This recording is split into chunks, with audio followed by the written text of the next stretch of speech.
Team Biden wants to tell you this massive debt bomb of $5 trillion in spending will not cost you a thing. Now, I'm sure how that works when $5 trillion in spending and you only have $2 trillion in new taxes. How does that not cost you anything? The math doesn't add up there, but that's the kind of creative math you get in Washington from Democrats, of course.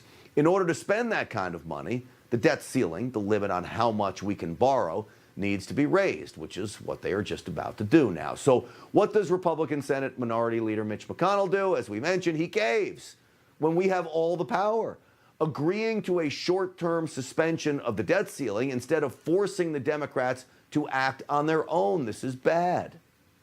We have reached agreement to extend the debt ceiling through early December, and it's our hope that we can get this done as soon as today. All right, and it looks like they are going to get that done within the next few minutes. So once again, Senator Mitch McConnell throws in the towel and lets the Democrats have total free rein. This was him just the other day, how quickly he changed his mind. The debt ceiling needs to be addressed. The only question is who should address it. We've laid out a path for 2 months here that's easily done. There's plenty of time additionally this month to do the job, and I hope our friends on the other side will step up and take care of it. Well, they didn't need to, because Mitch McConnell caved. Mitch McConnell proves once again he's an absolute coward when it comes to this stuff. But here's the big lie, and it comes from not just insincere Democrats, but from Republicans too. The lie is that if we don't raise the debt ceiling, we default on our debt. That, folks, is utterly false. Everyone in Washington knows it, but instead, this is the faux panic that drove the hasty decision today. The reason we have to raise the debt limit is in part because of the reckless tax and spending policies under the previous Trump administration. We could prevent a catastrophic default with a simple majority vote tomorrow if Republicans would just get out of the damn way. Why let McConnell off the hook or Republicans off the hook? I mean, this is their debt Republicans spent like drunken sailors over the last 4 years. We're going to be defaulting on a debt that would lead to self-inflicted wounds that risk the market tanking and wiping out retirement savings and costing jobs. America would default for the first time in history. And default will call into question the full faith and credit of the United States. But folks, that is just not true. It's an absolute lie. Here's what they don't want you to know about those lies. Default, default, default. You see, failure to raise the debt ceiling is actually about defaulting on future obligations, not the current ones. It means you can't buy anything else. You can't spend more. So goodbye radical infrastructure bill. Goodbye Biden spending free-for-all. The admission that the default threat is fake news is even buried in the White House's own website. I found this today on it. Quote, once the debt limit is hit, the federal government cannot increase the amount of outstanding debt.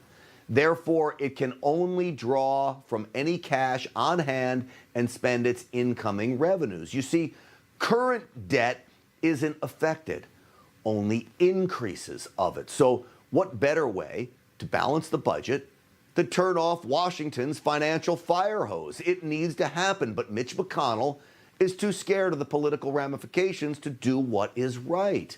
We do have promised future obligations, like bonds that needs to be paid, so we pay those first, then Social Security, then Medicare, Medicaid. And if we need money to pay those already promised, not new, already promised future obligations, then simply do away with lots in government. How about we do away with the departments that we do not need?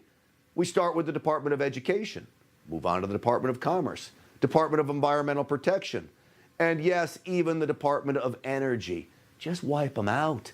That takes care of much more than $100 billion alone. And states should be handling all of those things on their own anyway. So you see, the quest to raise the debt ceiling is all about the Biden spending bonanza. And of course, making promises that he can't keep. Anybody making less than $400,000 a year will not pay a single penny in taxes. No one making under $400,000 will see their federal taxes go up, period. No one making under $400,000 a year will see a penny in their taxes go up. This is all an absolute joke. I would argue with or without new taxes. Americans under Joe Biden are already being hammered. Moody's Analytics estimates the average family with an annual income of 70 grand a year is now paying an extra $175 a month thanks to Biden inflation.